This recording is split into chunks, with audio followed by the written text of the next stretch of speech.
नमस्कार दोस्तों। अगर आप भी एसएससी, यूपीएससी या टेट, सीटेट या किसी भी तरीके की एग्ज़ाम देते हैं तो यह आपके लिए बहुत ही इम्पोर्टेंट है। आज हम लेकर आए हैं आपके लिए इकोनॉमिक्स से टॉप 30 क्वेश्चन। आज इकोनॉमिक्स का पार्ट 1 भाग चल रहा है।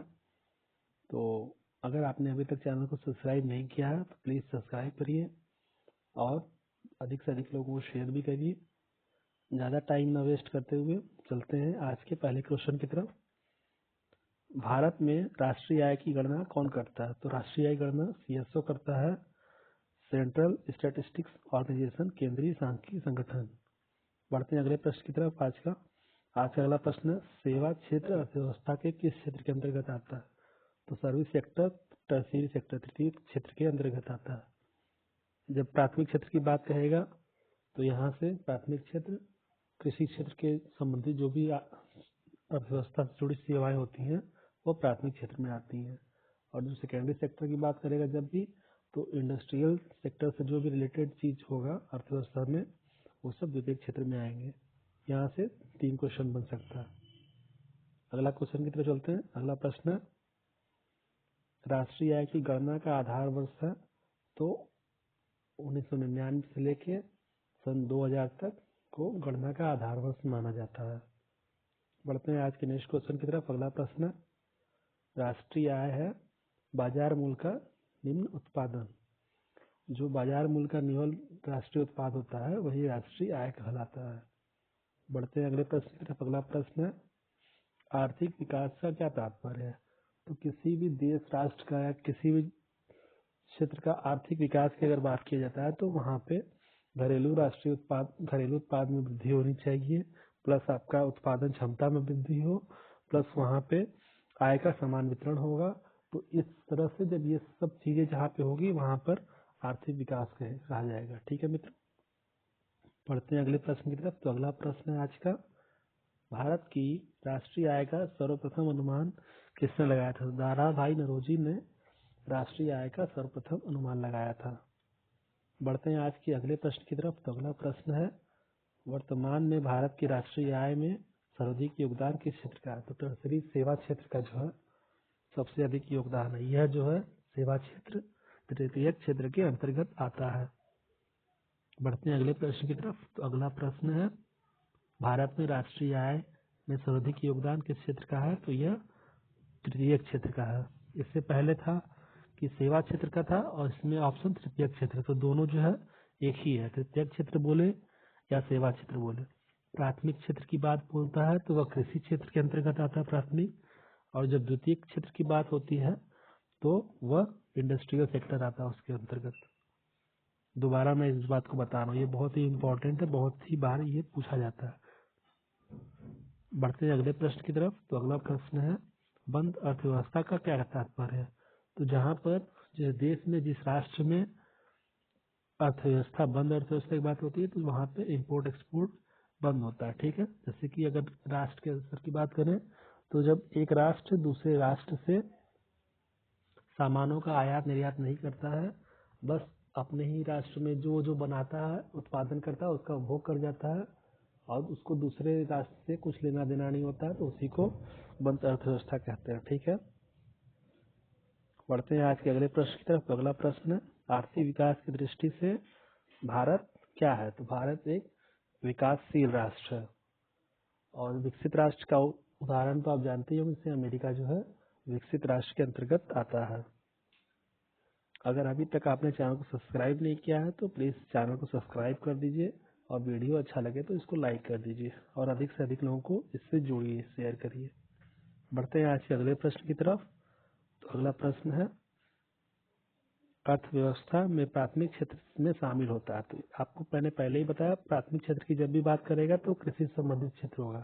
तो जैसे कृषि क्षेत्र हो गया आपका, इसमें वन हो गया, उत्खनन हो गया, तो ये सभी जो है प्राथमिक क्षेत्र में शामिल है। ठीक है, बढ़ते हैं अगले प्रश्न की तरफ। तो अगला प्रश्न है, भारतीय अर्थव्यवस्था में पिछड़ेपन का सर्वप्रमुख कारण क्या है?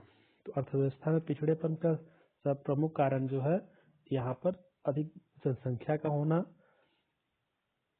उदाहरण की दृष्टि से अगर देखें तो अधिक जनसंख्या का होना, उद्योगों का अल्प विकास, मतलब कि उद्योग, अब तो मान लीजिए जब से मोदी जी आए तब से उद्योगों का विकास हो रहा है, लेकिन पहले उतना तेजी से नहीं था। मनमोहन जी के टाइम भी हुआ था, लेकिन उतना ग्रोथ नहीं था। और परंपरागत कृषि व्यवस्था, ठीक है, तो जो पारंपरिक रूप से कर रहे थे कृषि, उसके कारण भी कि ये मौसम आ गया, ये बो दिया, वो बो दिया, इस तरीके से मिक्स, अगर मिश्रित व्यवस्था से कृषि किया जाएगा तो वह आधुनिक कृषि के अंतर्गत आएगा, ठीक है। और आधुनिक उपकरणों का उपयोग करके मिश्रित कृषि के ऊपर मैं अलग से बताऊंगा आप लोगों को। उसमें एक मोटी मोटा बता देते हैं कि मिश्रित कृषि में ये होता है, जैसे एक साथ कई सारे अनाजों को जब खेत में डालकर बोया जाता है तो उसे मिश्रित कृषि का व्यवस्था कहते हैं, ठीक है। बढ़ते हैं अगले प्रश्न की तरफ। अगला प्रश्न है, इंडियन विजन 2020 क्या था? तो ये इंडियन विजन 2020 था कि भारत राष्ट्र को एक विकासशील राष्ट्र से विकसित कर एक विकसित राज्य बनाने की योजना थी, ठीक है। विकासशील राष्ट्र से ऊपर इसको बढ़ाना था, विकसित राष्ट्र का दर्जा देना था इसको। लेकिन अभी तक जो है ये आप देख ही रहे, 2020 खत्म ही हो गया, होने ही वाला है अब। तो अभी तक तो ये बना नहीं, विकसित राष्ट्र बना नहीं अभी तक ये। तो यह विजन जो है ये फेल, मुझे लगता है कि ये फेल है, ठीक है। आपको क्या लगता है आप कमेंट बॉक्स में जरूर बताना। बढ़ते हैं अगले प्रश्न की तरफ। तो अगला प्रश्न है, मिश्रित अर्थव्यवस्था क्या है? तो मिश्रित अर्थव्यवस्था वह अर्थव्यवस्था होती है जहाँ पे पब्लिक और प्राइवेट सेक्टर दोनों मिलकर काम करते हैं, मतलब कि सार्वजनिक क्षेत्र और निजी क्षेत्र इस अर्थव्यवस्था में मिलकर काम करते हैं, वहाँ पर मिश्रित अर्थव्यवस्था कहते हैं। बढ़ते हैं अगले प्रश्न की तरफ। तो अगला प्रश्न है, भारतीय अर्थव्यवस्था को किस रूप में व्यक्त किया जाता है? तो जो भारत की अर्थव्यवस्था है यह एक मिश्रित अर्थव्यवस्था है। बढ़ते हैं अगले प्रश्न की तरफ। तो अगला प्रश्न है, भारत में बेरोजगारी के आंकड़े कौन तैयार करता है? तो भारत में बेरोजगारी के आंकड़े जो है एनएसएसओ तैयार करता है, मतलब नेशनल सैंपल सर्वे ऑर्गेनाइजेशन, राष्ट्रीय नमूना सर्वेक्षण संगठन। यही जो है आपके भारत में बेरोजगारी के आंकड़े तय करता है। बढ़ते हैं आज के अगले प्रश्न की तरफ। तो अगला प्रश्न है, भारत में आर्थिक सर्वेक्षण सरकारी तौर पर कौन प्रकाशित करता है? तो वित्त मंत्रालय द्वारा इसको प्रकाशित किया जाता है, ठीक है।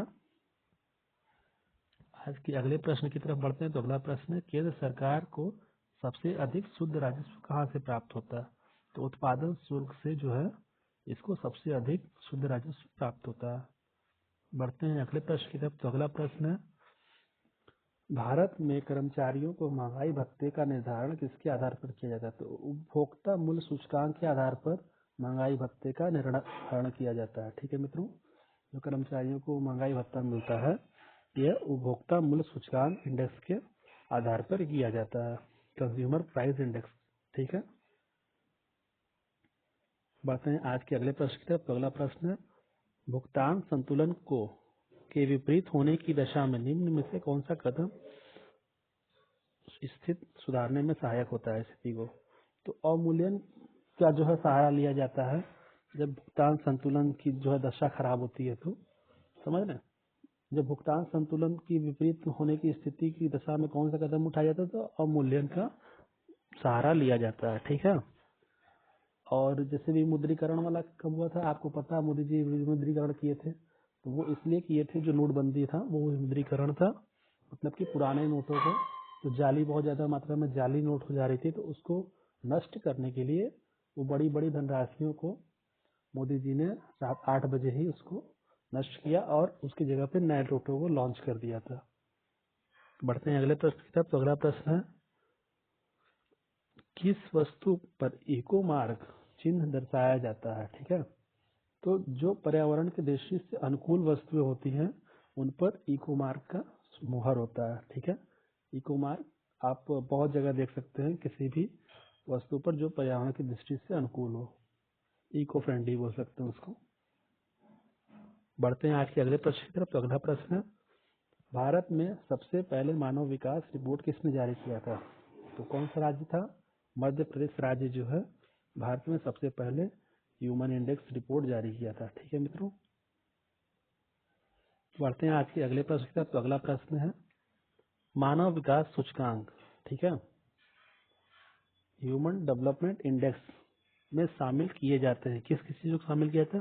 तो इसमें आपका जीवन प्रत्याशा, प्रति व्यक्ति आय, शिक्षा के स्तर, जीवन समयता, हर चीज को शामिल किया जाता है। बढ़ते हैं आज के अगले प्रश्न तक। तो अगला प्रश्न है, निजी क्षेत्र में देश में पहला निर्यात प्रोसेसिंग क्षेत्र ईपीजेड, ईपीजेड का पूरा नाम होता है, कहाँ पे स्थापित किया गया था? पहले मैं बताता हूँ ईपीजेड का पूरा नाम क्या है। तो ईपीजेड का मतलब होता है निर्यात प्रोसेसिंग क्षेत्र, मतलब एक्सपोर्ट प्रोसेसिंग जोन। ठीक है, ईपीजेड एक्सपोर्ट प्रोसेसिंग जोन। ठीक है, तो अब प्रश्न की तरफ बढ़ते हैं। निजी क्षेत्र में देश में पहला ईपीजेड कहाँ पर स्थापित किया गया था? तो यह आपका सूरत में स्थापित किया गया था। बढ़ते हैं आज के अगले प्रश्न की तरफ। तो अगला प्रश्न है, सूरत से ही जो है पहले से ही मालों का आयात निर्यात जो है किया जाता था समुद्र के रास्ते से। बढ़ते हैं आज के अगले प्रश्न की तरफ। अगला प्रश्न है, भारत में पंचवर्षीय योजना का अंतिम अनुमोदन कौन करता है? तो अंतिम अनुमोदन जो है एनएसओ करता है। ठीक है, तो आपका एनएसओ इसमें राष्ट्रीय विकास परिषद सही होगा उत्तर। बढ़ते हैं आज के अगले प्रश्न की तरफ। तो अगला प्रश्न है, भारत में सर्वाधिक गरीबी किस राज्य में है? ठीक है, उत्तर प्रदेश राज्य में सर्वाधिक गरीबी है। आज के अगले प्रश्न की तरफ बढ़ते हैं। तो अगला प्रश्न है, वर्ष 2001 की जनगणना के आधार पर भारत की कुल जनसंख्या में अनुसूचित जनजाति की प्रतिशत कितनी थी? तो 2001 के आधार पर जो एसटी थे अनुसूचित जनजाति, तो वह 8.2% थे कुल जनसंख्या के। ठीक है, टोटल पॉपुलेशन की यहाँ बात हो रही है, तो 8.2% थे। बढ़ते हैं अगले प्रश्न की तरफ। तो अगला प्रश्न है, सरकार ने देश में बीमा व्यवस्था के नियम के लिए किस संस्था का गठन किया है? तो जब भी बीमा सेक्टर की बात होगी तो उसके लिए जो है बीमा नियंत्रक प्राधिकरण की बात की गई है। ठीक है, बीमा नियमन प्राधिकरण, ये जो है इसका गठन किया गया है बीमा व्यवस्था के नियमन के लिए। आज के अगले प्रश्न की तरफ बढ़ते हैं। तो अगला प्रश्न है, वर्ष 2001 की जनगणना के अनुसार भारत की जनसंख्या में वृद्धि दर क्या थी? तो एक की जनसंख्या के अनुसार वृद्धि दर जो थी भारत में वो 1.95% थी, वो 1.95%। अभी वर्तमान में जनसंख्या अभी तक जो है 2020 में लगभग जो है 1.25 करोड़ है। ठीक है मित्रों, अभी 2021 में पुनः जनगणना होगा तो उसमें जो है हम लोग को एकदम शुद्ध आंकड़ा मिल सकता है। यह 10 वर्षों पे आपका नियमित रूप से लिया जाता है। सन 2001 में पहले हुआ था, फिर उसके बाद 2010 में हुआ, 11 में सॉरी, उसके बाद अब 2021 में होगा। तो यह आपका जो हम इस क्वेश्चन में जो बताए हैं ये 2001 का है। बढ़ते हैं अगले और लास्ट प्रश्न की तरफ। तो केंद्र सरकार के बजट के चालू खाते में व्यय की सबसे बड़ी मद है, तो सरकार को सबसे अधिक कहाँ से इसको राजस्व प्राप्त हो रहा है बजट से? तो यह भुगतान ब्याज से, ब्याज भुगतान से इसको राजस्व प्राप्त हो रहा है सरकार को। आज के 30 क्वेश्चन यहाँ समाप्त होते हैं। मिलते हैं हम लोग अगले पार्ट में, पार्ट 2 में। तो अगर अभी तक आपने चैनल को सब्सक्राइब नहीं किया तो चैनल सब्सक्राइब कर दीजिए और अधिक से अधिक तक लोगों तक इसको शेयर करिए, और वीडियो अच्छा लगे तो इसको लाइक जरूर करिए। थैंक यू फ्रेंड, मिलते हैं अगले वीडियो में।